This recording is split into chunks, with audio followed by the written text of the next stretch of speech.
Declaro aberta a 12ª sessão presencial da 5ª Câmara de Direito Privado, dando minhas boas-vindas ao desembargador Paulo Welten, ao desembargador Belchor, ao desembargador Luiz Gonzaga, ao nosso procurador, doutor Fileno, aos senhores advogados, servidores e todos os demais que nos acompanham pela rede mundial de computador. Eu pergunto aos meus pares se há algum acréscimo ou correção a ser feito na ata da última sessão. Aprovado. Indago a senhora, aos colegas também, aos representantes a representante da Procuradoria, se há algum pedido de preferência. E a senhora secretária, no caso é o 15, 16, 17, não é isso? Do quórum estendido, todos da minha relatoria. Passo, então, a apregoá-los. Processo número 0800-550-12-2022, apelante Erivan Bezerra de Souza, apelado do Banco do Bradesco. O de número 16 é a apelação 0800-421-74-2023, apelante Antônio de Freitas, apelado do Banco Itaú, e o 17º, apelação de número 080-7593-86-2023, apelante Maria de Nazaré Alvim, apelado Banco Cetelem S.A. Os 3 processos, como disse, da minha relatoria. A questão aqui, meus caros desembargadores, diz respeito à litigância de má-fé. Todos esses processos, o juiz monocrático julgou improcedente a ação indenizatória referente a empréstimo consignado e em todos fixou multa por litigância de má-fé. No primeiro processo, no 15º, a litigância foi fixada em R$1.000. Na minha decisão, eu estou mudando somente porque a legislação que rege a matéria estabelece que a multa varia entre 1% e 9%. 1 a 9, menos de 10%. E nós estamos, portanto, fixando em 9%, porque não seria possível, como fez o colega, fixar em valores fixos de R$1.000. No 15º, nós estamos mantendo, condenou o pagamento, nesse caso aqui, o 16º, melhor dizendo, em pagamento de 10%. Como a legislação também, deixa eu só olhar aqui, fixa em menos de 10%, nós estamos só reduzindo para o percentual de 9% sobre o valor da causa, como fixa a legislação. E no último caso, 17º, também sobre a questão da multa por litigância de má-fé, nós estamos mantendo integralmente o que foi fixado na decisão do juízo monocrático, é de 6% sobre o valor da causa. O grande problema, talvez, que me parece aqui, a gente já mudou nesse sentido, e talvez foi por isso, desembargador, que o senhor pediu que fosse destacado, se não me falha a memória, é que eu sempre tive o entendimento de não mexer na fixação, no quanto fixado pelo colega, do colega de primeiro grau, por várias razões, porque ele sente a necessidade, mais do que em segundo grau, de ser um percentual X ou Y. Nesse sentido, a gente tinha mantido, mas teve numa formação outrora, a formação original dessa Câmara, que entendesse por fixar em 2% tudo, mantendo nesse valor.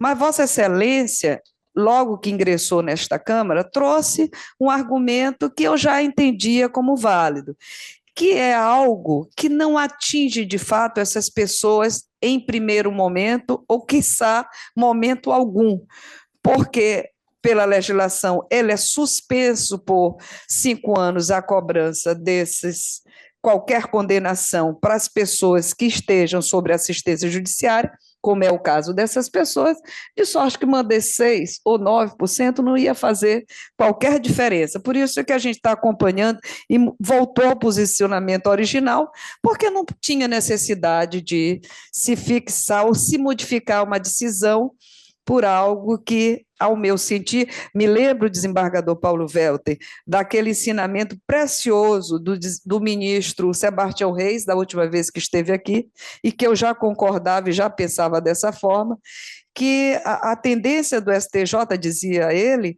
que a tendência do STJ é manter o máximo a decisão dos juízes de base inalteradas, porque o sentir desse juiz é muito mais presente nas causas do que nós que estamos à distância, maior distância, digamos assim. E, nesse sentido, eu sempre refleti nesse contexto, ainda como juiz de primeiro grau, e pensar em vir ao tribunal e de manter ao máximo as decisões do juiz Zacó, porque esse sentir dele é muito importante na hora de julgar, coisa que nosso distanciamento não permite tanto. Está dentro do possível. Portanto, é esse o meu voto e Vossa Excelência que pediu destaque, pergunto, como vota? Acompanha? Desembargador...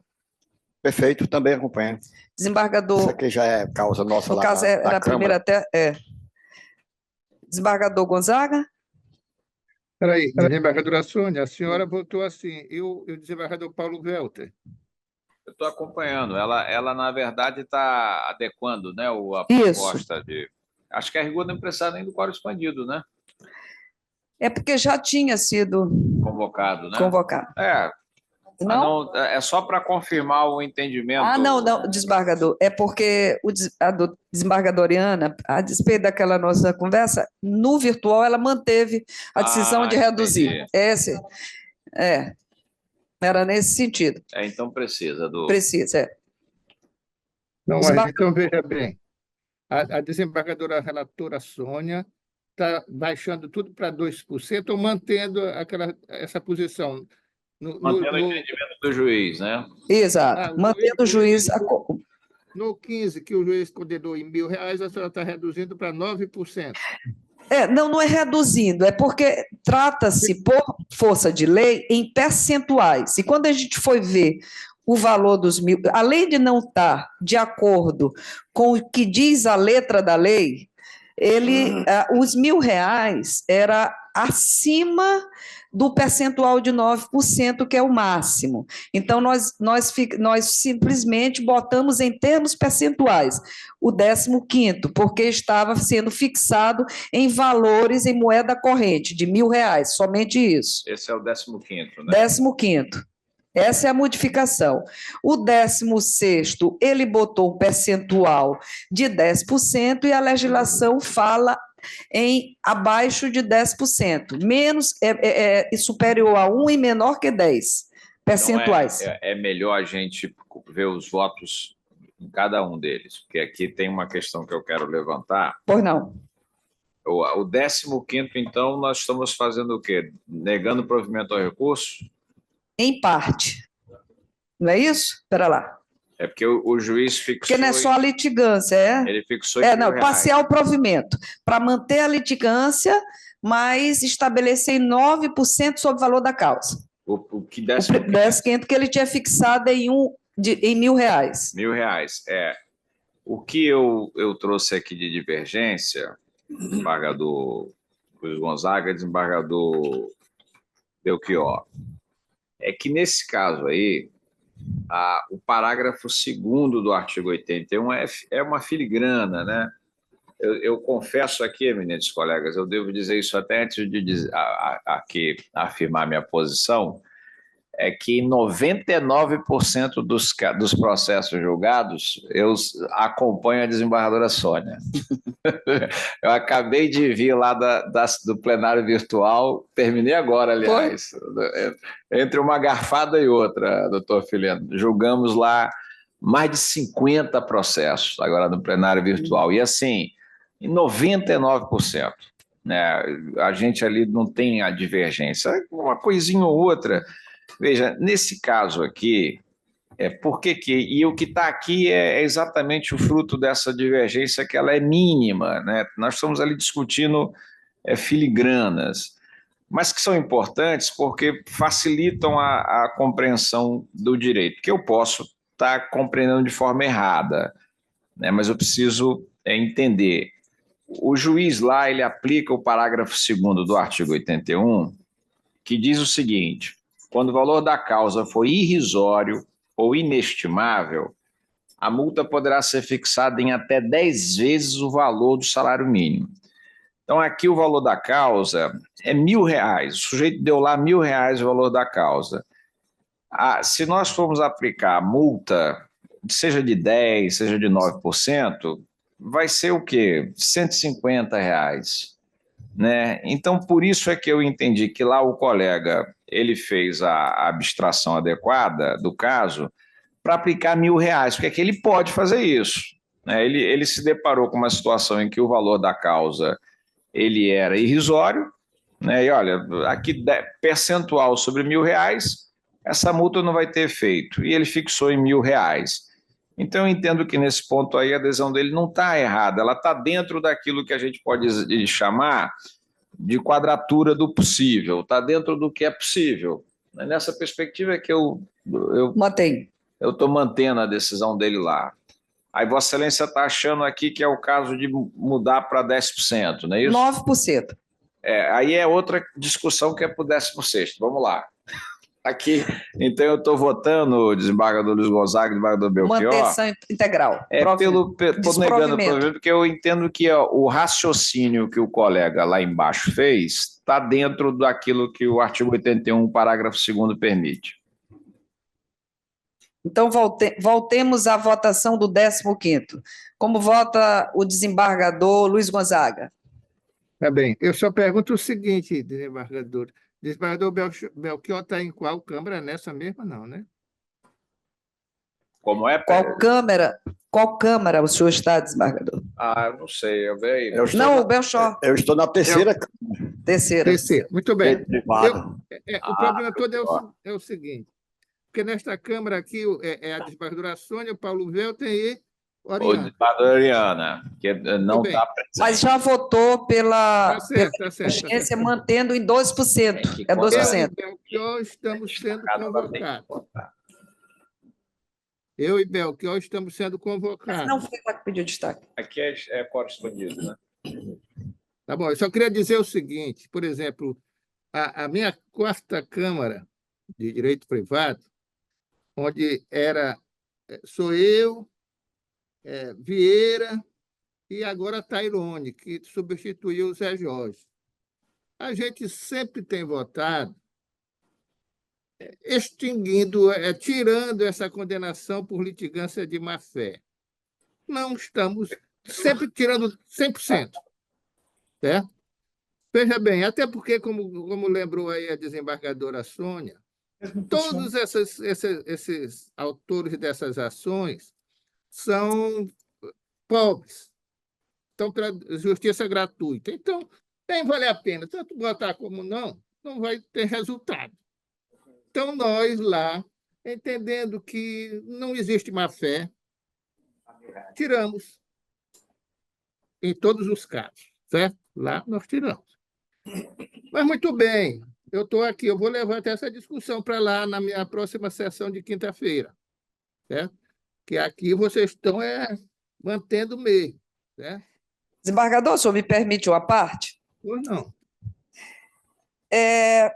A grande discussão, e eu até concordaria em parte, tanto que no primeiro momento, quando eu mantinha a decisão de 6 ou de 7 ou de 8, sem me preocupar no percentual objetivamente, eu o fazia por essas razões que Vossa Excelência disse, que isso não vai causar maior consequência para a parte, mas eu fui surpreendida por uma consequência não imaginada e que me parece que pode ajudar a que acabemos com demanda predatória. Alguns juízes mandam intimar as partes as próprias partes, e não só o advogado da decisão. E nós vimos, em face disso, partes, isso aconteceu em Caxias, indo ao cartório e dizendo: eu nunca passei procuração para esse advogado. Eu vi, eu tenho conhecimento disso. E aí as pessoas, e aí nós podemos ter a esperança de fazer com que esses advogados que estão demandando a justiça e ocupando os nossos escaninhos com coisas, com demandas criadas, nós podemos pensar que isso possa causar alguma consequência nesse contexto. É por isso que, a despeito de achar que não vai acontecer nada com a parte, que são pessoas que estão abrigadas sobre assistência judiciária, mas, no segundo momento, quem sabe, alguns juízes, tomando essa postura de mandar a decisão para a própria parte e ela verificar que está sendo penalizada, tome providência contra o próprio advogado, porque muitas das vezes nós sabemos, ele passou a procuração para discutir uma demanda previdenciária. E ele usa essa procuração para várias demandas criadas. Enfim, é nesse sentido que eu acho que a litigância pode nos ajudar. Se essa multa fosse na pessoa do advogado, eu até ficava muito caladinho. Mas está sendo na parte, a parte não vai pagar nunca. Mas tudo bem. Para não destoar aqui, até porque eu estou vendo que o desembargador Belchior, que também veio para essa Câmara hoje, está concordando, eu vou concordar com o critério com a relatora, Sônia, em todos os casos. Todos os casos, para não destoar. Certo? Desembargador. Destoar. Obrigado, desembargador Gonçalves. Desembargador Belchior? Desembargadora presidente, não se trata de questionamento diverso do apontamento final do voto de Vossa Excelência, com os quais eu concordo também com os três. Mas aí, eu queria só fazer um breve comentário aqui acerca dessa tormenta que nós estamos vivendo, sobre essa cantada e decantada demanda predatória. Isso tem que, certamente, ser depurada caso a caso. A gente não pode generalizar, porque corremos um risco muito grande de ferir o direito constitucional de acesso à justiça. Porque a demanda predatória, eu compreendo, depois de ter feito um breve estudo, uma breve incursão no que se refere a esse fenômeno, ela depende sim, e aí a Vossa Excelência já ultrapassou esse umbral de entendimento nesse momento, mas não para todos os casos, depende sim da fraude.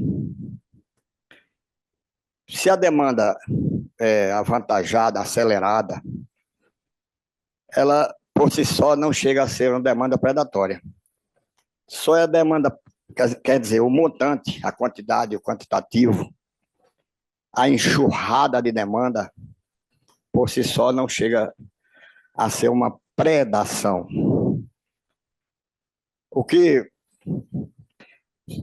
é, de fato, uma predação, ou demanda predatória, é o aforamento, o ajuizamento de ações, ou de uma, sei lá, mas fala-se em muitas, e o termo se adequa mais a muitas ações, é quando vem a fraude. Fraude, como Vossa Excelência disse, que alguém chega no cartório e diz que nunca passou uma procuração para o advogado. Talvez seja uma fraude, sim, aí, mas nós não temos essa certeza ainda, porque os jurisdicionados, quando consultam seus advogados, mas na frente eles também negam muito. É como o paciente diante do médico. Ele esconde as doenças, E aí o advogado tem o seu livre exercício da profissão, não pode ser também, de modo algum, assacado contra ele, como sendo esse profissional um fraudador. Então, nós temos, sim, de agir com todo rigor, caso a caso, para que a gente fique aqui isento de interpretações outras, como seja, particularmente, aquela que a gente não quer apreciar as demandas. Não, nós queremos sim apreciar as demandas. Ela é muita? É, reconhecidamente muita. Mas é porque as instituições financeiras, os fornecedores de produtos e de serviços, eles vilipendiam muito o mercado, vilipendiam muito o consumidor. E não há como deixar, como frear, assim, por uma simples decisão de não querer, não quero, não faço, essa demanda judicial. Porque fere, se fizermos assim, fere o princípio constitucional de acesso à justiça, e nós não podemos lesionar o nosso prestígio nesse sentido. Eu só queria fazer esse adendo aqui, porque essa discussão, eu creio que vai se estender a várias câmaras, que a nossa preocupação é única, nossa preocupação é uma só, com essa pseudo-demanda predatória, mas nós temos que nos submeter a estudos mais aprofundados para, assim, asseverar em nossos julgamentos. E... Desembargador, o senhor me permite uma parte? Pois não. É só para lhe tirar uma preocupação. Evidentemente que eu vou falar do meu processo, porque eu sou relatora, meu nesse sentido, porque eu sou relatora deste processo do qual eu sou relatora, mas os demais colegas também têm toda essa preocupação. A gente tem um critério para considerar como sendo a litigância algo a ser considerado. A gente vai buscar, se Vossa Excelência olhar a minha decisão, a gente parte de toda a questão argumentativa, doutrinária sobre o tema, e depois a gente vai analisar o caso concreto, que é o item 2.2. E aí, olhando o caso concreto, a gente vai ver a quantidade, porque isso é um sintoma muito grande, a meu juízo, de que é predatório, quantas ações iguais a parte ingressou contra os bancos. Então, nesse caso, o 15º, por exemplo, se o senhor for olhar nesse tópico, eu digo assim, em consulta ao sistema PJE, isso é feito processo a processo. Eu falo isso para lhe dizer eu li seu voto. Constato que a parte ajuizou somente no dia 27 de janeiro 6 ações, praticamente idênticas. Então, assim, a gente tem essa preocupação de olhar processo a processo. Então, eu faço esse ajuste só para lhe despreocupar nesse sentido. Eu li o voto. Mas, desculpa. Então, continuando aqui, eu vou ser breve. É porque, olha, as instituições financeiras, a gente sabe, de cátedra, ex-cátedra, que erram muito, com intenção ou não. Hoje o mundo está muito diferente, tem funcionários e mais funcionários. Então, tem uma série de fatores. Quanto ao acesso à justiça, quanto à facilidade, digamos assim, que não chega a ser uma facilidade de não pagar custas, aí a gente já tem um enfrentamento preciso, de acordo com a lei, de conceder ou não a justiça gratuita. E a condenação última, por fim, ainda remata essa situação, que condena ainda que ele não possa pagar durante aqueles 5 anos, aquela prescrição, etc. Já está tudo na lei. Então, não se alia definitivamente à predação, a uma predação. Sobre o caso da litigância de má-fé aqui aplicada, Vossa Excelência, que eu acompanho, todos os seus votos eu estou acompanhando. Estou aqui apenas tentando levar para o debate, claro, esse assunto que a gente que eu sei que não vai encerrar aqui. Sobre a litigância de má-fé, ela não se comunica com as custas judiciais, ela poderá ser cobrada a qualquer tempo da parte, se ela pode pagar ou não, vai ficar por conta do cumprimento da sentença, porque ela não suspende no prazo de 5 anos. E sobre a litigância de má-fé ainda, eu quero dizer que o meu ímpeto é de rigor, o mais rigor possível. Eu tenho, assim, na nossa Câmara, feito incisão nesse sentido, para servir de alerta aos advogados. Tenho tentado aplicar a multa de litigância de má-fé, e meus pares me pedem, não me convencendo totalmente, mas por uma questão de se tratar de um colegiado, e eu não tenho, quero aqui abrir um parênteses, eu não me ressinto, nem tenho receio de elastecer o quórum. Mas é porque, nos 2 momentos que eu tentei aplicar a litigância de má-fé, ante o meu rigor para utilizar tal instituto, rigor no sentido de punir mesmo quem usa desse expediente nefasto. Mas ainda não estamos aplicando a litigância de má-fé como devemos aplicar. De modo que eu sou entusiasta nesse sentido, como não sou entusiasta, ao contrário, com relação a essa alarmante e pseudo litigância de má-fé. É isso que eu queria dizer a Vossa Excelência, ao desembargador Paulo Velter, desembargador Gonzaga. Esse é o fruto do breve estudo e da minha compreensão mínima a respeito de tais institutos, que poderia avançar sim, que pretendo avançar com mais acuidade para que a gente chegue, enfim, a uma definição sobre os temas. Muito obrigado, senhora presidente. Obrigado, desembargador. Então, o senhor acompanha... Seus votos. Acompanho todos os 3 votos. Tá bom. Por maioria, pelo conhecimento e provimento parcial, nos termos do voto da relatora. O 16º também é litigância, e me parece que a discordância minha do desembargador Paulo Velter tem a ver com o percentual, que eu entendo da leitura do Código de Processo Civil, que o percentual não pode ultrapassar 10%, ou não pode ser de 10%, tem de ser de menor que 10%, menor de 10%. Hein? Nós já acompanhamos. Eu já acompanhei, Vossa Excelência. Tá bom. Estou acompanhando nos 3 votos.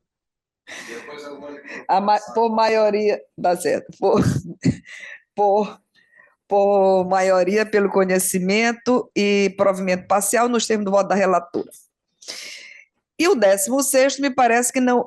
17º, né? 17º, parece que não há discordância nossa, porque eu estou mantendo o percentual estabelecido pelo juiz, que é de 6%, mantendo exatamente nos termos fixados pelo juiz de base. Perfeito. Ok? Perfeito. Desembargador, o senhor Paulo Velter, de acordo. Então, por maioria, por unanimidade, pelo conhecimento e por negar provimento nos termos do voto do relator. É por maioria, porque a desembargadora Oriana tinha votado contra, ela que abriu a divergência.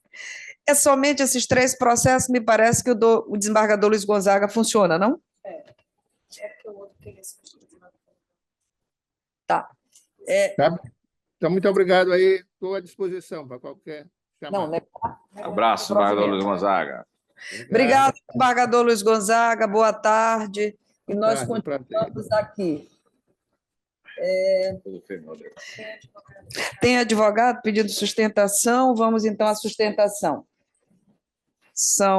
Esse primeiro já foi? Esses 3 aqui. Os 10. Tá. É o 10º, 11º e 12º da pauta. Visualizar. Eu vou, então, apregoar o primeiro processo, que é o 10º da pauta, que tem advogado inscrito para sustentação. Não, para ampliar. Deixa eu ver aqui. É a apelação número 080 17732 26/2022, que tem como apelante Domingos Pereira da Silva, apelado Banco Pan, e é também da minha relatoria. Eu vou, portanto, ler o relatório. O advogado é de qual parte, presidente? É advogado Boa tarde, excelência. do apelante, do apelante. A da Do apelado? Do Banco Pan? Então não é Tatiana, é Feliciano, doutor Feliciano. É a doutora Thais. Não. Estabeleceu para ela. Tá, subestabeleceu, tá certo, mas aqui o que tem escrito é Feliciano. Bem, trata-se de apelação interposta contra a sentença da primeira vara da comarca de Colinas, que julgou improcedente os pleitos autorais sob alegação de ilicitude das cobranças efetuadas a título de empréstimo consignado e ainda condenou a parte apelante ao pagamento de multa de 12%. Pugnou pela exclusão da litigância de má-fé, tendo em vista que entende a apelante que nesta não restou comprovada, enquanto o apelado defende a manutenção. A discussão também é só sobre litigância de má-fé, absolutamente sobre isso. Eu pergunto, a advogada é da parte recorrente? Do Banco Pan. Doutora Thais, não é, e o recurso é da outra parte. Bem, eu pergunto se a senhora quer fazer sustentação, doutora, porque eu vou acompanhar o que já foi definido aqui. E eu estou acompanhando, Vossa Excelência. Que é no sentido de manter a litigância. Negar provimento ao recurso. Né? Exatamente. A senhora ainda quer fazer sustentação? Não, excelência, nesse caso eu dispenso. Pronto. Então, por unanimidade, pelo conhecimento e desprovimento do apelo. Não, ele já disse que acompanha. Já disse. A advogada não tem que declinar o nome dela e a OAB? Mas ela não vai mais fazer sustentação. Ela declinou do direito de sustentar. Negando o provimento ao apelo. O 10º, qual é o outro? 11º, é isso? 11º da pauta é a mesma coisa, doutora. A senhora mantém... Eu vou só fazer... Vou fazer o pregão desse processo. É o 80456955, apelante Maria dos Navegantes dos Santos Leite, apelado Banco Pan. No caso, a advogada também, doutora Thais, do Banco Pan, não é isso? Doutora, é o mesmo caso que a gente está mantendo... Não é isso? Deixa eu só ter uma certeza aqui. A discussão é sobre litigância predatória.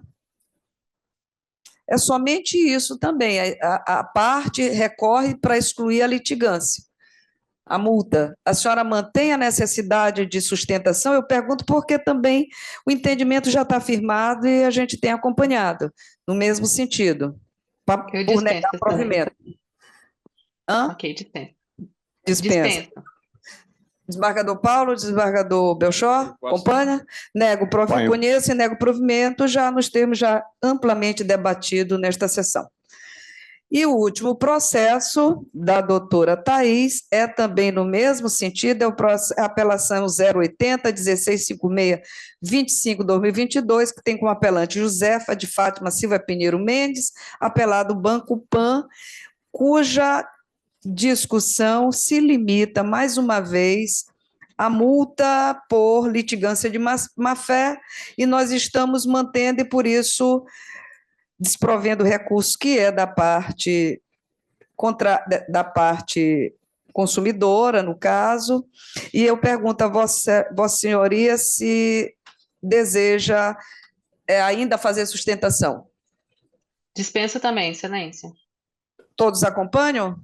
Sim. Por unanimidade, pelo conhecimento e desprovimento do apelo. Bem, só tem essas, doutora? Tem algum outro pedido ainda? Era apenas esse, excelência. Preferência, qual é? Tá, então deixa eu só riscar aqui. No caso, é o 8º da pauta, também da minha relatoria, não é isso? Esse aqui, ele é um processo mais complexo, e eu vou promover Vossa Excelência já tiveram acesso ao relatório, o voto? Todos. Podemos dispensar a leitura do relatório? Qual é ele, presidente, por favor? É o 8º da pauta. Eu vou apregoar, é o agravo de instrumento 080-82-2061 de 2024. Se Vossas Excelência dispensar a leitura do relatório, eu passo de imediato a palavra ao advogado para fazer a sustentação, pedindo que decline do seu nome completo e OAB. Cadê ele? Boa Doutor tarde. Luiz Gomes. Sim, boa tarde, Excelência. Estou tentando ligar minha câmera, mas não estou conseguindo, mas estou vendo vocês. Estou Tá vendo certo. e estou O senhor escutando pode bem. promover a defesa independente de sua imagem. Tá, ok. Boa tarde a todos. Luiz Gomes Lima Júnior, OAB-MA 8599. Eu vou ser bem breve, Excelência. Eu já estive analisando o voto de Vossa Excelência quando da apreciação do pedido de antecipação de tutela. E aqui hoje esse agravo de instrumento seria porque foi, na base, ajuizado uma exceção de pré-executividade. E lá na exceção de pré-executividade, a gente alegou uma ilegitimidade de parte. Porém, a juíza disse que não conhecia e não julgou o mérito da exceção de pré-executividade. De modo que a gente entende, a defesa entende aqui, que uma ilegitimidade de parte, por ser questão de ordem pública, ela pode sim e deve ser conhecida quando da exceção de pré-executividade. E aí é nesse sentido que nós queremos aqui o provimento do agravo para que seja julgado o mérito na base da legitimidade de parte, também seja anulada a penhora que foi feita na empresa agravante. Tá? Os outros pontos que a gente também considera que, apesar da senhora ter colocado que não há necessidade da desconsideração da personalidade jurídica, porém, por ser empresa individual, mas a empresa ela foi, digamos assim, pega de surpresa, é uma microempresa, então ela tem todos os seus compromissos sociais, folha de pagamento, etc. e tal. E, nesse sentido, com a penhora de R$ 41.000, a empresa ficou inviabilizada, teve que socorrer a empréstimo e para colocar em dia suas contas, o que já vinha... E o que a gente também entende, Excelência, que não foi obedecida aí a ordem. Por exemplo, no caso, o devedor principal, que seria o seu Fabiano, supostamente o seu Fabiano, caso não seja conhecido da legitimidade de parte, a gente entendia que ele deveria os bens dele primeiro, pessoa física, para depois, posteriormente, a empresa ser acionada. Então, é nesse sentido que a gente pede a nulidade da decisão para que o juiz julgue na base o mérito da legitimidade de parte. E, em consequência disso, seja determinado o desbloqueio da quantia penhorada. Nesses termos, eu agradeço. Uma boa tarde aos senhores. Obrigado, doutor. Doutor, eu adianto que entendo que o recurso deve ser desprovido. Não em toto, mas deve ser desprovido naquilo que mais interessa. No caso em tela, e passo, portanto, a leitura do meu voto. No caso em tela, o juiz Acor rejeitou a exceção de pré-executividade sob o argumento de que o tema deveria ter sido suscitado por ocasião da impugnação ao cumprimento de sentença. Por sua vez, a agravante sustentou, em suma, ser parte ilegítima para figurar no polo passivo do cumprimento da sentença. Nesse sentido, eu concordo com Vossa Senhoria de que a matéria podia, sim, ser objeto da exceção de pré-executividade. Entendo, nesse sentido, me valendo do Superior Tribunal de Justiça, que compreende, e eu também compreendo, que a exceção de pré-executividade tem caráter excepcional, sendo cabível, quando atendido simultaneamente dois requisitos, no caso, um de ordem material, um de ordem formal, quais seja, a matéria invocada deve ser suscetível de conhecimento de ofício pelo juiz, e segundo, ser indispensável que a decisão possa ser tomada sem necessidade de ilação probatória. Nesse sentido, complementando, o STJ diz ainda que entre as matérias possíveis de conhecimento de ofício estão as condições de ação e os pressupostos processuais. Portanto, não há dúvida de que a ilegitimidade suscitada por Vossa Senhoria pode ser invocada por meio da exceção de pré-executividade, desde que amparada em prova pré-constituída, e isso me vale do RESP 19 122.77. Dessa forma, ao contrário do assentado pelo juízo Acor, é admissível o manejo, sim, de execução de pré-executividade para sustentar a alegação de ilegitimidade passiva de causa, como feito pelo agravante. Contudo, em relação ao mérito, penso que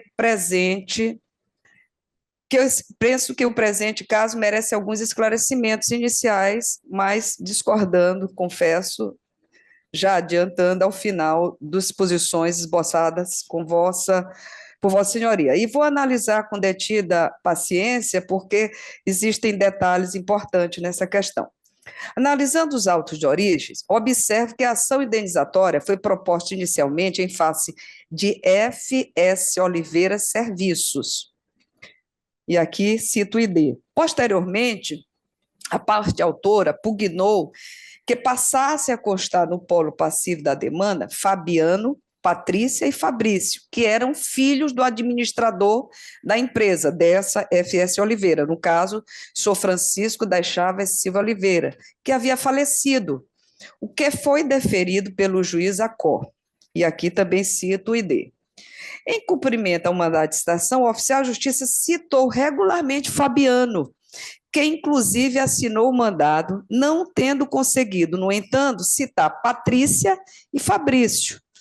Após isso, a empresa F.S. Oliveira Serviços compareceu aos autos e apresentou contestação, tendo prosseguido regularmente até a produção da sentença condenatória que transitou em julgado. Em seguida, a parte autora apresentou pedido de cumprimento de sentença em face de F.S. Oliveira Madeiras, não Serviços, Madeiras, que apresentou, durante o trâmite processual, a exceção de pré-executividade posteriormente rejeitada pelo juiz Acor. Então, só recapitulando, somente durante a execução, apesar do Fabiano já integrar a lide bem antes, somente nesse momento ingressou com a ação de pré-executividade. Pois bem, dito isso, ao menos no presente momento processual, compreendo que a empresa F.S. Oliveira Madeiras é parte legítima para figurar no polo passivo do pedido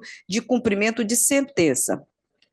Isso porque, consultando o CNPJ da citada empresa, observei que se trata de empresa individual, titularizada por Fabiano Santos Oliveira, aquele que foi citado lá atrás. Sobre o tema, entende o Superior Tribunal de Justiça que, aspas, a empresa individual é mera ficção jurídica que permite à pessoa natural atuar no mercado com vantagens próprias da pessoa jurídica, sem que a titularidade implique distinção patrimonial entre o empresário individual e a pessoa natural titular da firma individual, e que não há distinção entre pessoa física e jurídica para os fins de direito, inclusive no que tange ao patrimônio de ambos.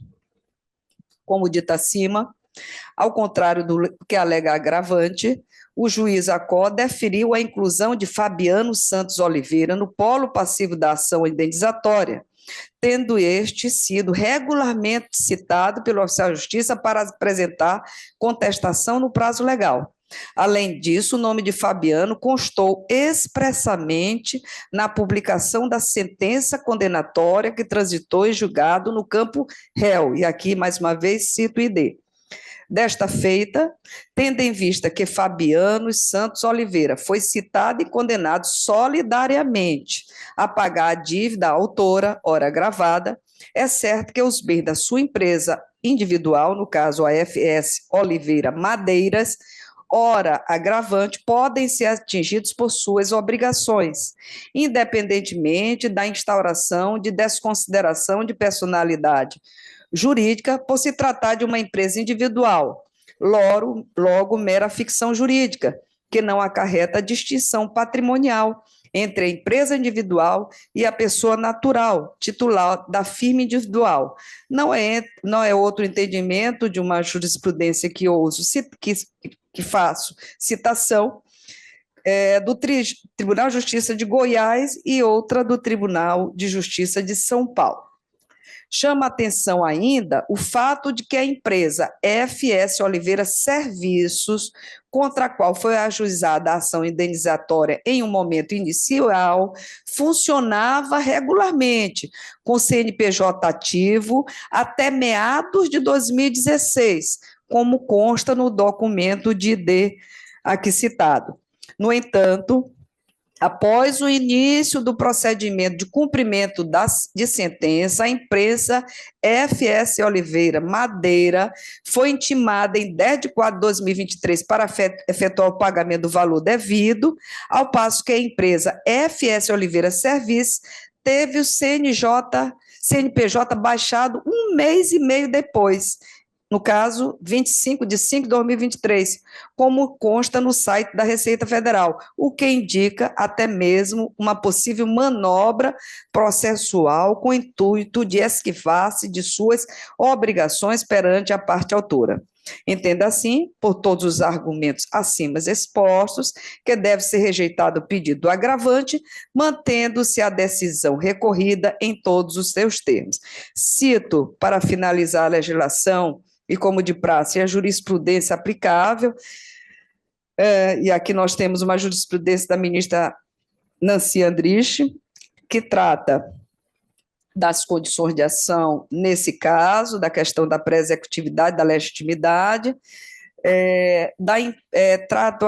Trago ainda outra jurisprudência, dessa feita do ministro Herman Benjamin, que trata da questão da indistinção patrimonial entre empresário e pessoa física, no caso do empresário individual, e concluo, portanto, conhecendo e negando o provimento ao agravo, mantendo a decisão recorrida na íntegra nos termos desta fundamentação.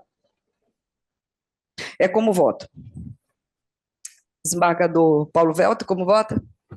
Inteiramente de acordo com Vossa Excelência, essa posição ela já sedimentada nos nossos tribunais há muito tempo, que não há aí essa distinção, sobretudo quando se coloca em questão a demandas de natureza patrimonial, de créditos constituídos pela firma. A firma ela deve ser sempre o meio de facilitar a atividade da pessoa física. Nunca pode ser um biombo para que ela deixe de cumprir suas obrigações. Então, Vossa Excelência traz um voto que está na linha dessa compreensão que é doutrinária, jurisprudencial. Não tenho dúvida de acompanhá-la e elogiá-la pela decisão muito bem fundamentada. Do Belchor, como vota? Também, desembargadora, acrescento aqui também os meus elogios pelo seu voto. Obrigado, desembargador. Proclamo o resultado por unanimidade pelo conhecimento e desprovimento do agravo. Agradeço a todos. Obrigado, doutor. O último processo, não, o último não, tem outros. Pedido de sustentação é o de número 2 da pauta, é o processo 081-823503-2023, que tem como apelo, né? É agravante Deusimar Pereira e agravado Branco Bradesco S.A. Relatoria, aqui não, é minha relatoria. Não se apresentou? Qual é o processo? Segunda pauta. Ele tem outros processos que ele pediu sustentação? Ele não... Quais são os dele? Marca aí quais são os dele.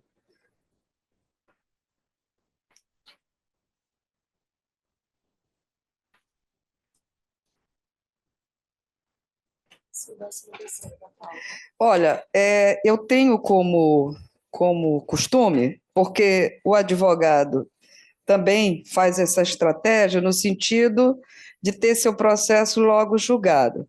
E a gente, quando ele não comparece, algumas vezes eu até julgo, mas esse doutor, infelizmente, doutor Gustavo Saraiva Bueno, ele nunca comparece e ele pede sustentação. Eu estou mandando o quinto e é o sexto? Desculpa. Não, o quinto daqui. É o segundo da pauta, vocês acabei de apregoar, E o 13º da pauta, eu estou mandando para a pauta virtual.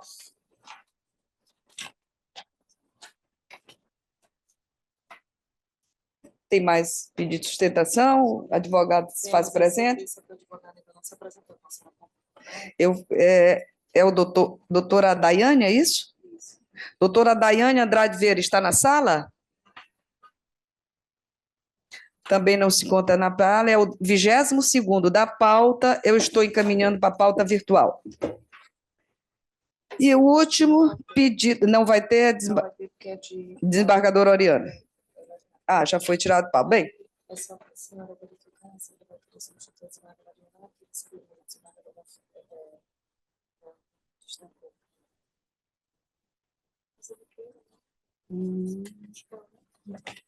tem mais algum processo? Não, porque o resto é da desembargadora Oriana, é isso? Tem mais algum nosso?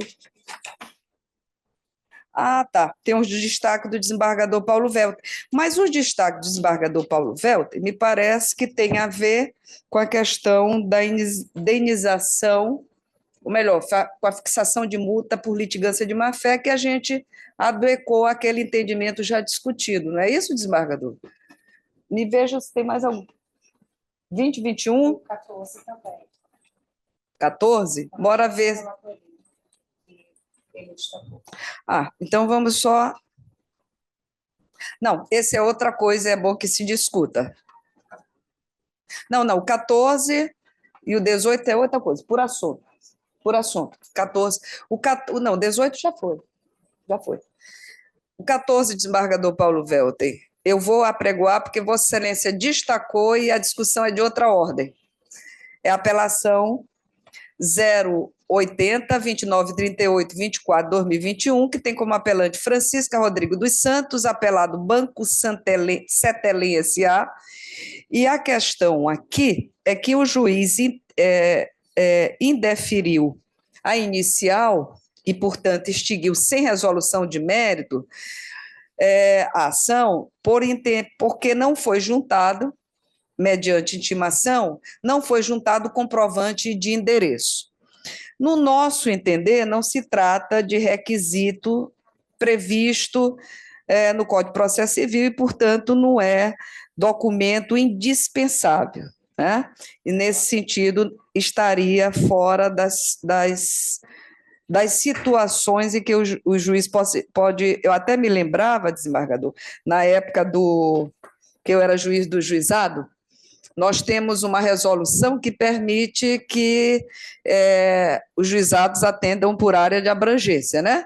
Então, era necessário comprovar a residência, era necessário. Mas isso como requisito desta resolução, uma vez que os juizados funcionavam por área de abrangência. A meu juízo, nesse caso, uma ação comum, uma demanda da esfera comum que observa o artigo 319 ou deve observar os requisitos do artigo 319 do Código de Processo Civil, a exigência da juntada de comprovante de endereço me parece ser algo não previsto em lei.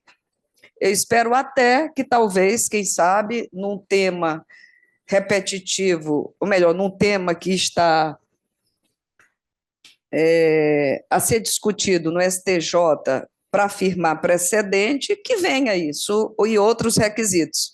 Mas, por enquanto, eu não me vejo ainda confortável para fazer exigências que extrapolem os limites do CPC. É esse o meu entendimento. Desembargador Paulo Welter, o senhor que pediu destaque. Eu pedi o destaque aqui, foi só para identificar a conexão que o juiz faz com a demanda predatória, né? É sempre naquela preocupação de que muitas vezes o cidadão ele vai litigar numa comarca porque lá tem o juiz que decide condenando e às vezes condenações em valores elevados. Aí ele mora aqui em São Luís, ele vai ingressar com ação lá em Imperatriz, né? E o juiz faz o quê? Ele pede que a pessoa comprove a residência exatamente para saber se é o foro competente, né? Então, é sempre naquele sentido de buscar a colaboração da parte. Mas, nesse caso aqui, eu estou acompanhando Vossa Excelência porque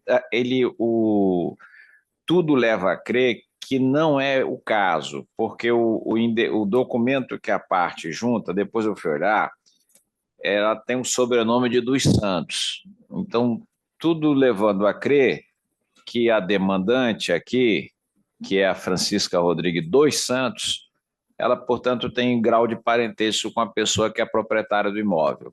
Então, ela não está criando aí uma demanda, né? Pode ser filha, pode ser uma parente dele.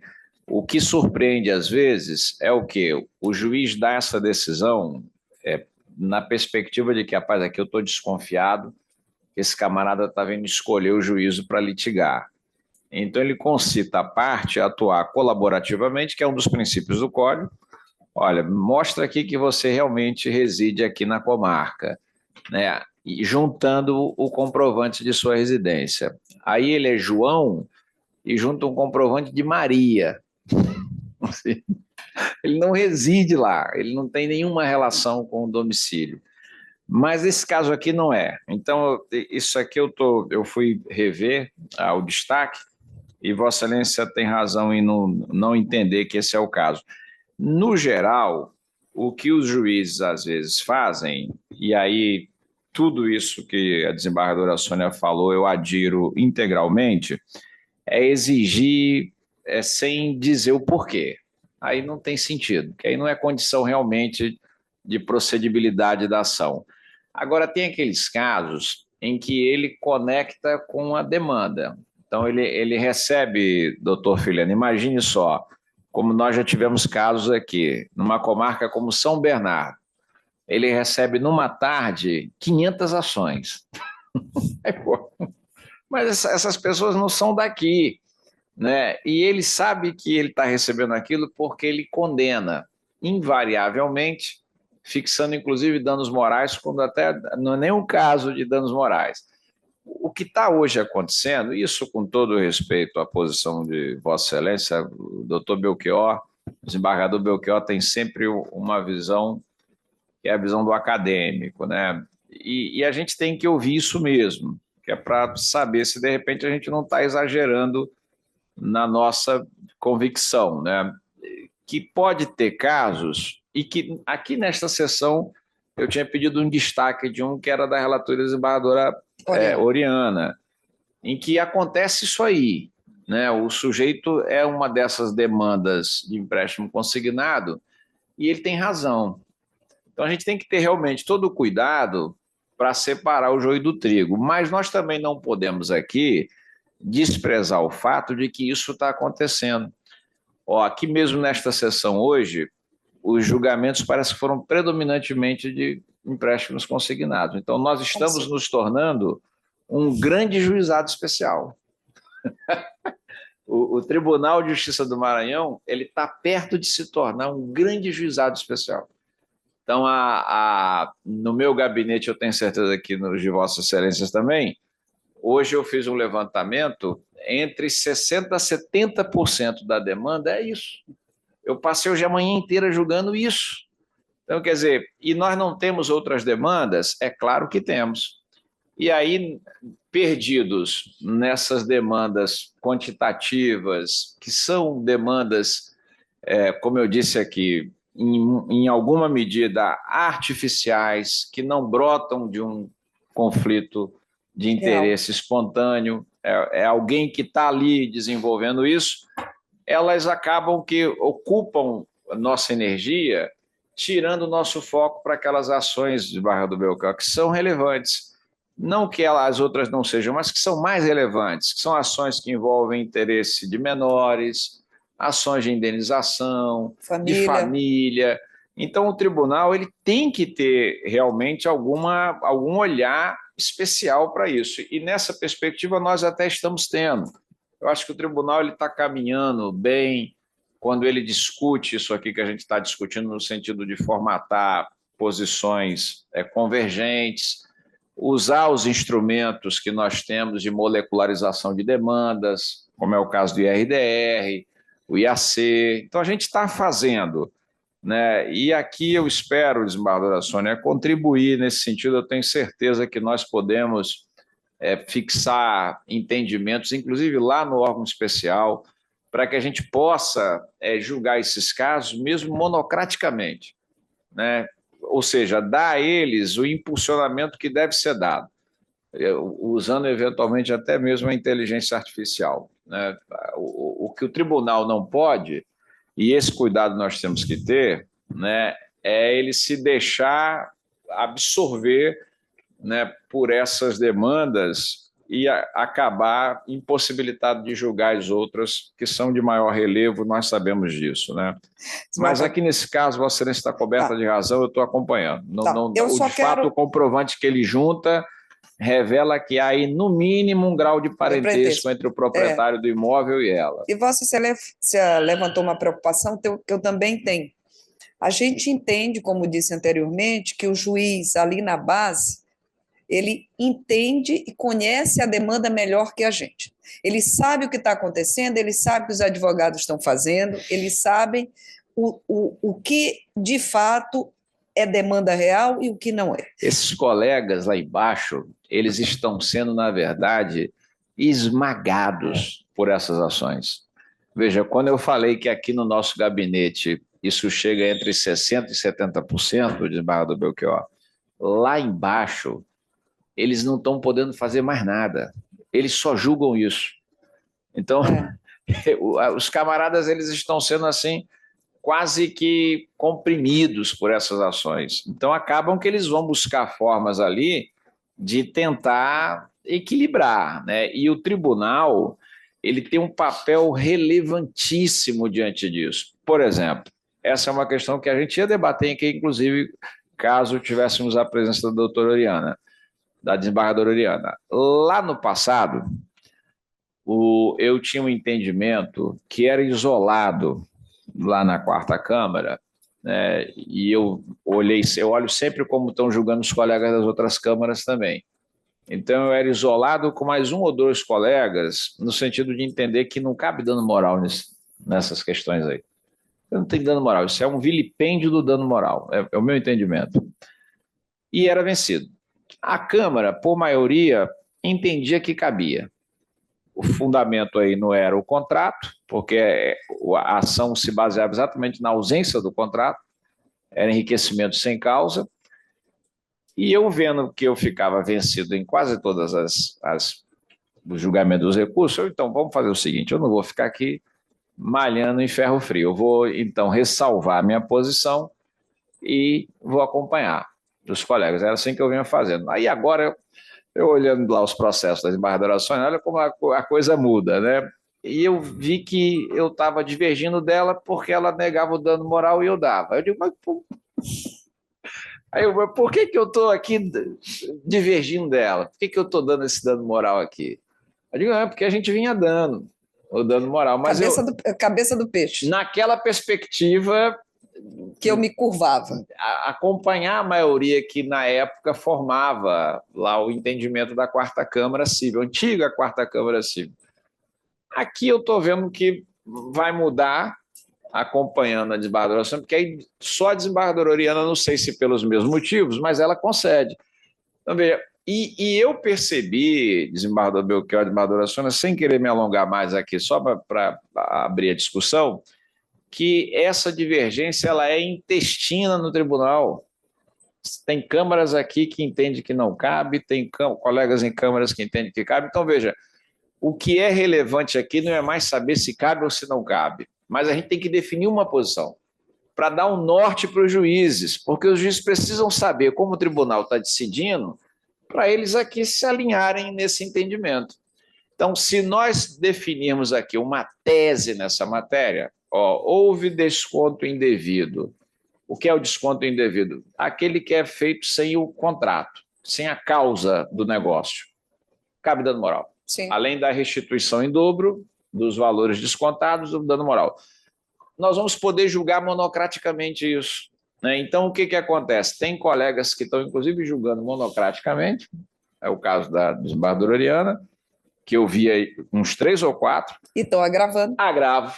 Quer dizer, então, veja, aí nós geramos mais recursos. O que eu estou, portanto, aqui preocupado, eu tenho certeza que nós vamos ter aqui a compreensão dos colegas nesse mesmo sentido, a gente precisa racionalizar o nosso trabalho.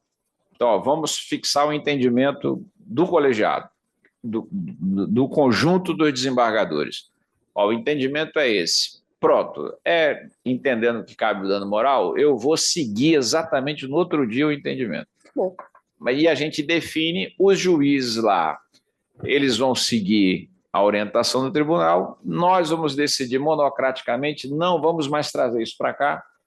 Então, a gente precisa fazer isso aí. É a única forma que a gente vai ter, desembargador Belchior, desembargadora Sônia, da gente poder respirar e poder julgar os outros processos. Porque, não do contrário, nós vamos ficar assim, desembargador, o senhor me permite uma parte? Julgando aqui, debatendo. Eu estava conversando com um colega aí fora e olhando alguns números, chama atenção, e isso tem de ser levado em conta, penso eu, chama atenção a quantidade de demandas dessa natureza, desse tipo, no Maranhão.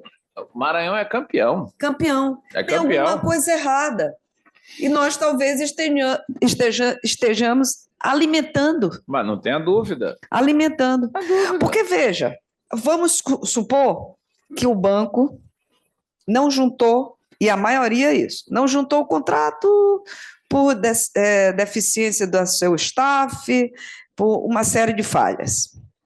Mas me chama a atenção também que alguém passa 4 anos sendo descontado e só depois de 4 anos ingressa com uma ação. Anula-se o contrato, ok, porque o banco não conseguiu provar. Mas que danos morais são esses em que eu passo 4 ou 5 anos sendo descontado e não sinto nada? Essa discussão a gente tem que abrir para o plenário, para o órgão especial, para definir. Olha, vai caber danos morais nesse caso? Vai. E aí o juiz lá já sabe. E eu acho que, inclusive, aqui, nós podemos fazer a tarifação desse dano. Uhum. Né? Porque também tem essa divergência. Né? Colegas que fixam em 10 mil, outros em 1.000, outros em R$500, outros em 3 mil, ou seja, é um balaio de gato. Que a sociedade não entende. O cidadão lá fora, ele fica estupefato, ele vê, olha, como é que o tribunal entende? A resposta é, depende. Depende para qual Câmara e para qual desembargador cai. Então, isso é ruim. É péssimo. Né? Vamos lá. A gente tem desembargador Belchior, como vota? Desembargadora, quero só brevemente aqui comentar o que o desembargador Paulo Velter acabou de nos dizer sobre o endereçamento dessas pessoas. O Código de Defesa do Consumidor prevê a eleição de fórum. E, de um lado. De outro, para formar o paradoxo, vem o Código de Processo Civil, que está em contrário, se posiciona em contrário, onde se chega até ao poder geral de cautela do juiz, que pode exigir também. Então, como foi utilizado aqui o termo de balaio de gato pelo nosso ilustre desembargador Paulo Velter, eu aqui também vou utilizar um termo muito popular, que nessas situações a gente vive dormindo com o lençol curto. Quando cobra a cabeça, descobre os pés. Porque a gente não pode inibir a demanda nunca. E aí eles escolhem a eleição, escolhem o fórum e demandam lá, mas todo o nosso esforço será válido no sentido não de inibir a demanda legítima, mas fazer um super filtro da demanda que a gente tem por obrigação constitucional apreciar. E no tocante ao voto, eu me filio a Vossa Excelência. Ok, obrigado, desembargador. Bem, então, pelo conhecimento, desprovimento do... Melhor, pelo provimento do apelo, nos termos do voto da relatora. O próximo é o 18º, que também Vossa Excelência destacou. É o 18º? É a mesma situação, que aproveito para justificar acrescentando ao que eu já disse antes, que a gente tem considerado como válido quando o juiz tem uma fundamentação. Exatamente. Aqui eu estou acompanhando também, desembargadora, só para antecipar. É a mesma coisa, é o mesmo requerimento de juntada de comprovante de endereço, um indeferimento sem causa, sem justificativa. Aqui, pior do que no anterior, ele não fundamentou. Ele não está dizendo por quê. O outro lá, pelo menos, teve um cuidado de dizer, olha, aqui tudo leva a crer que é demanda predatória. Então, eu estou acompanhando, Vossa Excelência. Por unanimidade, pelo conhecimento e provimento do apelo. Qual é o próximo? 19º. 19º. Deixa eu só apregoar, é o 080-630506-2023, também empréstimo consignado, a sentença foi pela procedência, e há uma pretensão da parte recorrente, no caso, o Banco Itaú, para reduzir o valor da condenação, pugna pela repetição do IDEB na forma simples, e aponta a prescrição das parcelas descontadas antes do quinquênio anterior ao ajuizamento da ação. Como temos nos posicionado nesse sentido, entendo até que não caberia os danos morais, mas o banco não se insurge sequer sobre a questão da declaração de nulidade do contrato. Ele não se insurge no sentido de entender ou de apontar que haveria validade do contrato, mas ele se insurge tão somente quanto aos danos morais, que, conforme já esboçado pelo desembargador Paulo Welter, eu entendo que não se trata de danos morais nos termos das decisões reiteradas do STJ, a considerar o prazo que... Não, isso aqui é questão... Pera lá, só um minutinho. Aqui eu vi o voto de Vossa Excelência. Danos materiais. É que ele, lá no requerimento que ele faz, no recurso dele, nas razões do recurso, ele menciona lá que pede o provimento para retirar os danos morais e a restituição em dobro. Aí Vossa Excelência entendeu que ele não atacou, portanto, o dever de restituir em si e mantém a restituição simples. Simples, nesse sentido. Nesse sentido. O que eu vi aqui, e aí vamos nós lá para discutir. Me valendo uma decisão que modula essa aplicação da restituição. Vossa Excelência, então, se resigna com relação à devolução em dobro? Não, eu tô entendendo aqui que não cabe nada, né? Porque ele, na verdade, aqui, o banco, e Vossa Excelência leva isso em conta também, né? O banco juntou o contrato e o comprovante de depósito. Ou seja, a restituição aí é indevida, ele não tem que restituir nada. Mas eu entendo que ele ele não se insurgiu no recurso. É nesse sentido. Exatamente isso. Veja, o que eu vi aqui, desembargadora Sônia, e é uma questão mais, outra questão de filigrana aqui que a gente precisa definir. Se nós formos hoje olhar um recurso como ele deve ser formulado, nós vamos ter uma dificuldade de julgar assim, rente à justiça muito grande. Por que eu digo isso? E que, com todo respeito, evidentemente, à advocacia, mas nós temos alguns advogados, sempre, portanto, aqui não generalizando, né, alguns advogados que têm dificuldade técnica realmente de deduzir a pretensão, né? O sujeito ele não é técnico, vem a coisa realmente, assim, se nós formos aplicar um rigor processual, vai ser difícil a gente entregar a jurisdição adequada. E veja nesse caso aqui o que acontece, né?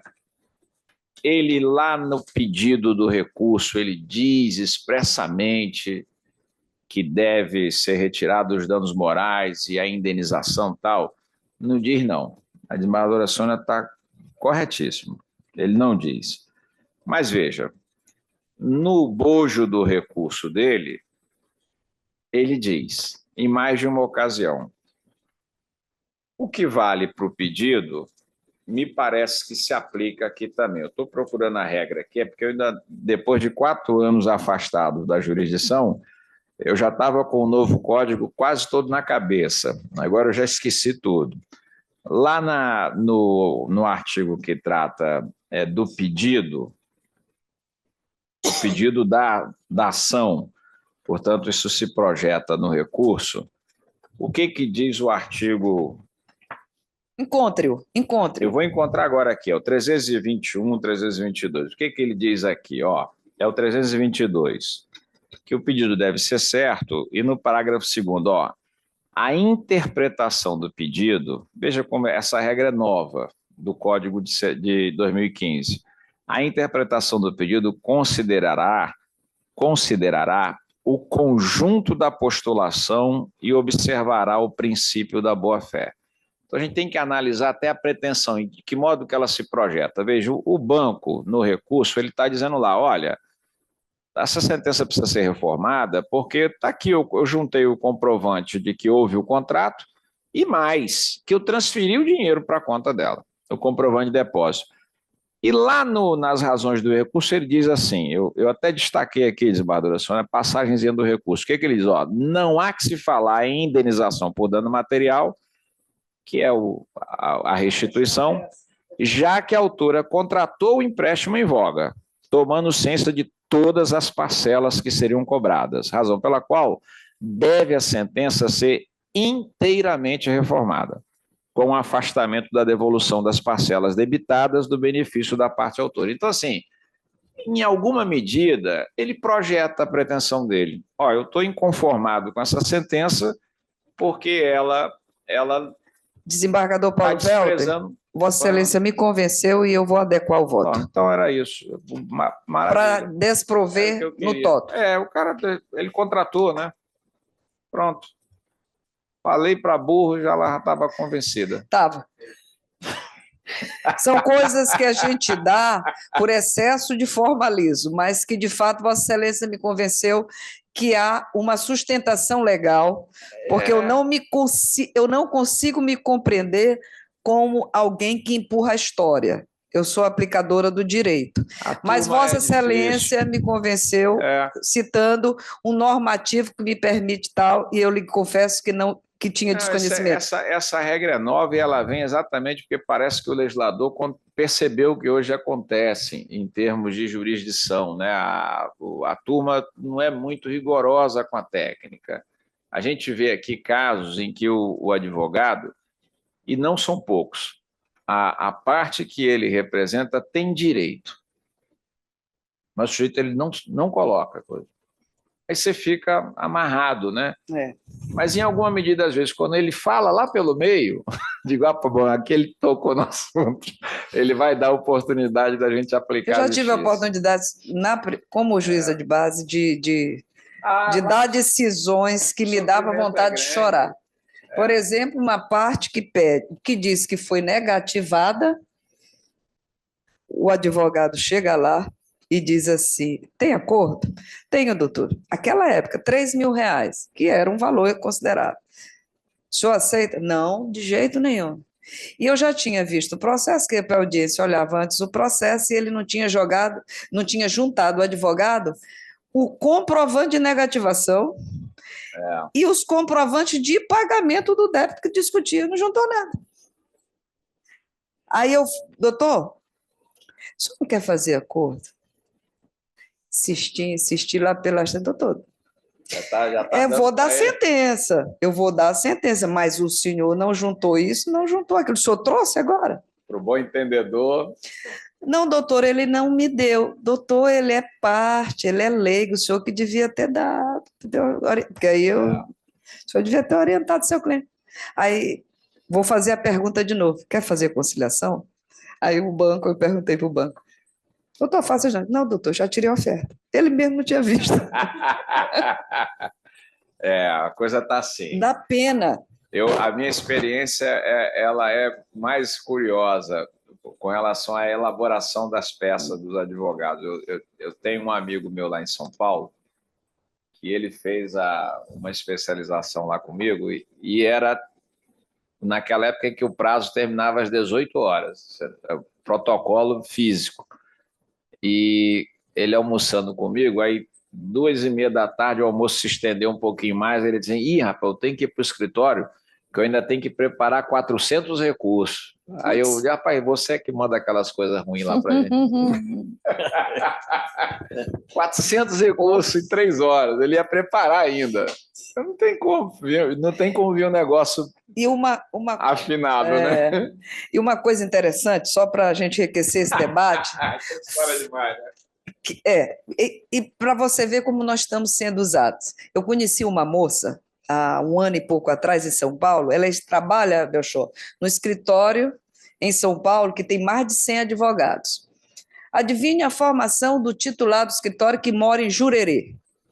Engenheiro. Ele cata, ele tem uma inteligência, ele cata essas minúcias contratuais, falhas contratuais, para nos assoberbar de coisa, porque ele vai ganhar no atacado. E ele está ganhando no atacado. Quer ver? Vamos raciocinar. Qual foi a parte desses processos de consignação que vieram para produzir defesa? Nenhum. É aposta. A maioria disso é aposta. Mas vamos adiante. O próximo processo que Vossa Excelência pediu destaque... sim, por unanimidade. Oi?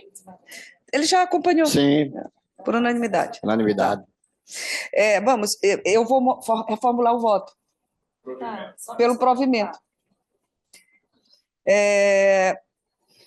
Apelação número 080-614806-2022, apelante Rita da Silva Milhomem e apelado Odontoprev. Nesse caso aqui, é um desconto dessa pagamento de cobrança ao Odontoprev S.A. no benefício previdenciário.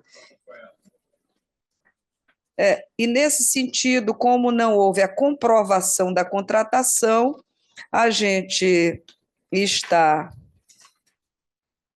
conhecendo e negando provimento ao apelo, que no caso foi dos danos morais que a gente não reconhece. O próximo processo, é o 21º. Esse é segredo de justiça, só para avisar. Segredo, tá? Esse aqui? Esse processo de busca e apreensão. Não, mas isso não existe. Não sei nem se isso aqui. É que eles cadastraram, mas só antes, por unanimidade, pelo conhecimento. O senhor acompanhou, né, doutor? Perfeito. Sim. Negando provimento.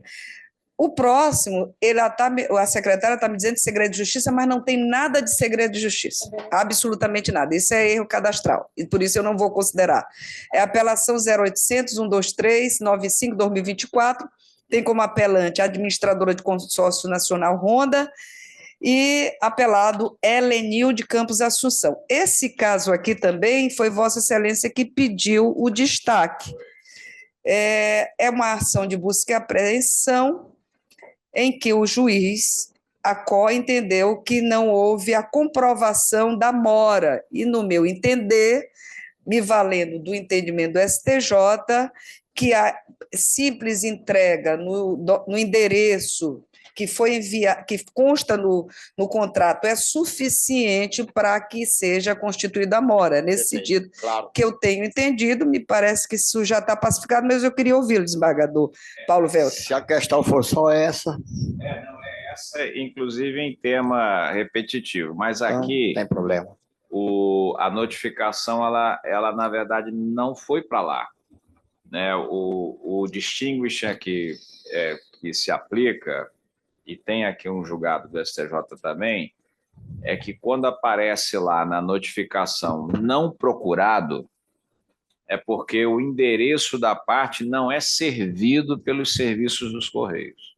E é o caso aí. Pois é, desembargador, veja, mas... ela não foi para aquele endereço que a parte colocou no contrato, é diferente. A Não. parte dá o endereço lá, rua tal, tal, tal, a notificação vai lá e não encontra ele. O problema é dele que não deu o endereço certo. Neste caso aqui, se Vossa Excelência for ver a notificação, ela está no ID lá 35 13 70 53, ela nem foi. Aí não tem como dizer Desembargador, que essa notificação valeu, né?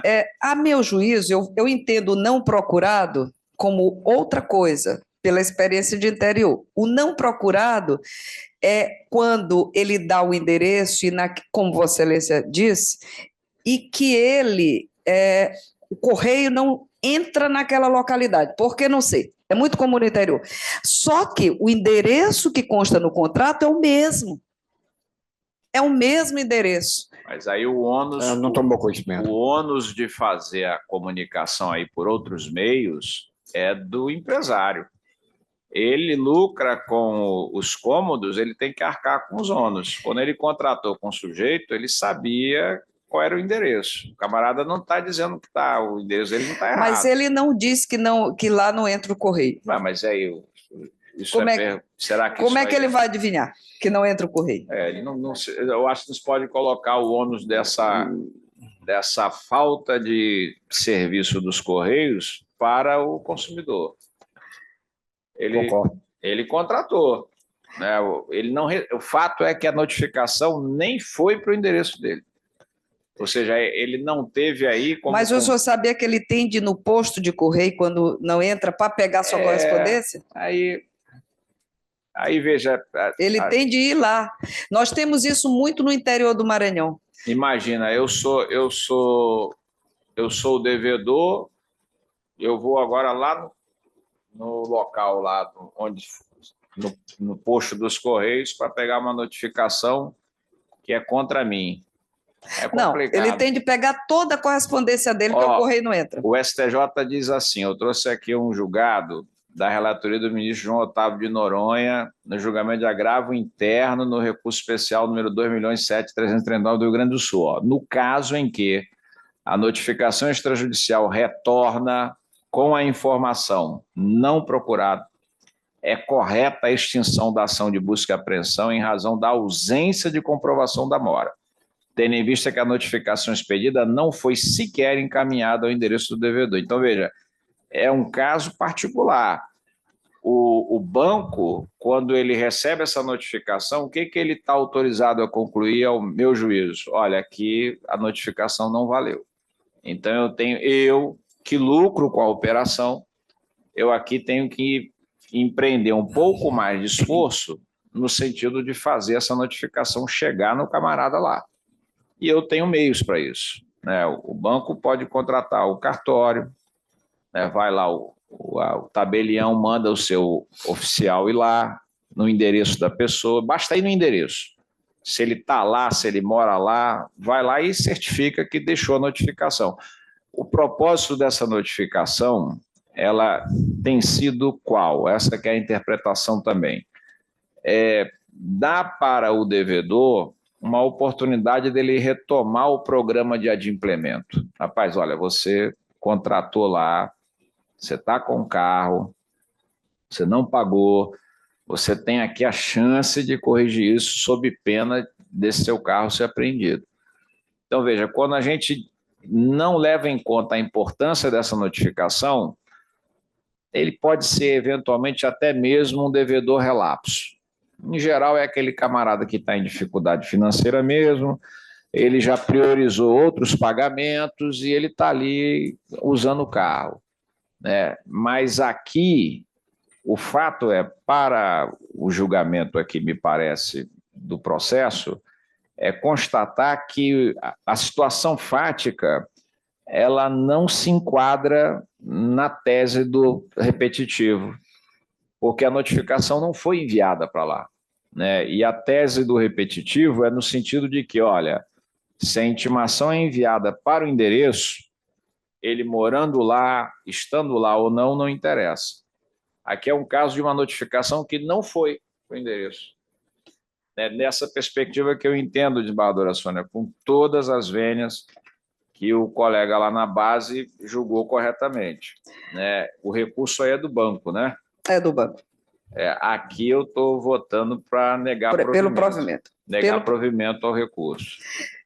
Desembargador, eu, com todas as vênias, eu vou manter a decisão nesse caso, porque me parece ser um caso de interpretação. A gente tem uma jurisprudência do TJDF, da relatoria do desembargador Rômulo de Araújo Mendes, que eu tenho me valido, que é exatamente por caso e análise, que ele entende, e eu entendo também, que nesse caso a notificação é válida, mesmo em se tratando de endereço não procurado. E aí ele aplica o tema 1132 como sucedâneo para negar. E nesse sentido, eu entendo, volto a dizer, que foi o endereço que foi fornecido ao... Eu, sinceramente, não entendo até hoje, eu gostaria até de entender por que o Correio não entrega naquela localidade. Eu não sei se é por conta de segurança... Pode ser. Por conta de segurança ou de acesso de mobilidade, né? Porque nós temos no interior do Maranhão lugares intransitáveis, mesmo na capital. E nós estamos falando aqui de uma decisão que é do TJDF, que eu quero crer que não tem um problema de acessibilidade, de insegurança em todo o Brasil tem, né? Eu quero crer que não é a questão de acessibilidade, deve ser a questão de segurança. O certo é que é endereço não procurado, mas é bom esse debate, porque a gente vai por fora estendido e a gente vai ter a posição dos demais colegas e firmar uma posição. Mas eu vou manter a minha decisão nos termos já apontados. Eu quero votar, senhora presidente. Pois não. Eu vou acompanhar a divergência, porque realmente os termos são muito distintos. Não encontrado, e aqui, como dito pelo ilustre desembargador Paulo Welter, se apurou que não foi enviada a notificação. Então, essas jurisprudências são distintas e a gente precisa mesmo depurar via o código estendido para saber como vamos decidir essa questão. Mas eu estou acompanhando a divergência, porque também a gente tem que priorizar o consumidor, que é a parte mais frágil dessa relação. E, como a desembargadora Sônia disse, se fosse o caso de não acessibilidade por questão de segurança, problema do executivo, que não nos oferece segurança.